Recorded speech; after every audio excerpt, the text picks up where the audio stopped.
In this video, we're going to take a look at the different types of communications modeling available in Command PE.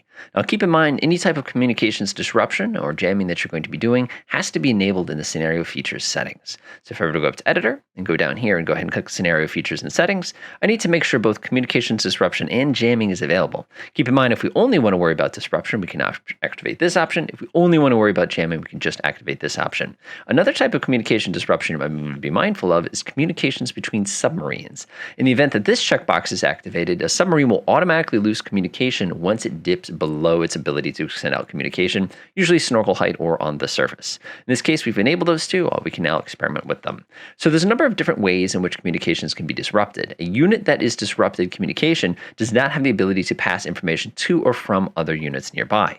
In this particular case, we have a couple little SAM sites. We'll go ahead and switch to the other side so you can get a better idea of what's going on here. And there's also this early warning box spring radar between the SAM sites as well as where this actual place is. So what we're going to do is we're going to go ahead and show you what happens when this particular unit providing EW support is suddenly knocked out of this situation as far as disruption goes. So to disrupt a unit, there's multiple ways to do it. We can either hit this one with a weapon that damages it and causing it, such as an EMP or a physical weapon, or we can actually right-click on a given unit. We can actually go to the scenario unit and we can actually knock it out of comms. In this case, I'll go ahead and knock this one out of comms, and then immediately we'll no longer be able to send this. Keep in mind, if you're using Lua, you can also use Lua for the purposes of disabling these as well as enabling them should you need to. Also notice, since we've had that, we can even come up to sensors. We can even go up to here and we can even damage that particular sensor. If I want to go to damage control, go over to its handy dandy stuff here, I can shut that off. And now with the command post out of action, they will no longer be able to send those radar messages directly to the other place. So now we've tweaked our scenario a little bit. Everybody's communicating. Over at our location here where the airbase is, there are no units radiating at all. And we notice there's a pack of other aircraft that are located over in the zone. Now, if I wanted to, I could take any one of these different units here and I can actually order up an attack to go ahead and engage these targets directly should I need to. But what we'll do in this particular situation is we'll go ahead over to our box spring and we will destroy the communications capability of it. So I'm going to right click, Scenario Editor. Unit is out of comms.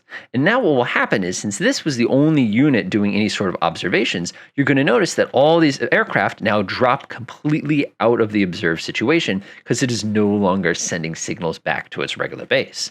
Now where this gets interesting is if we were to come back to here, let's say I go ahead and turn on this particular unit here.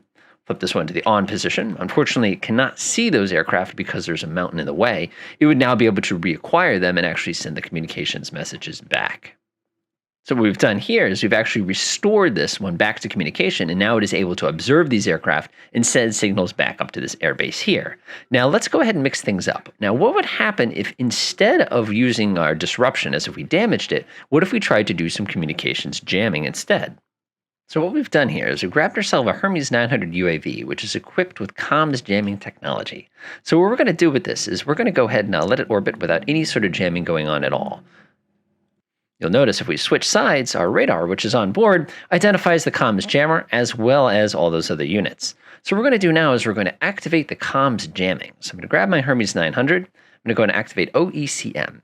So what happens now is all of a sudden our radar station, which was using UHF radio to communicate with the main base, is suddenly drops off and can no longer provide any intelligence to where these other aircraft are located.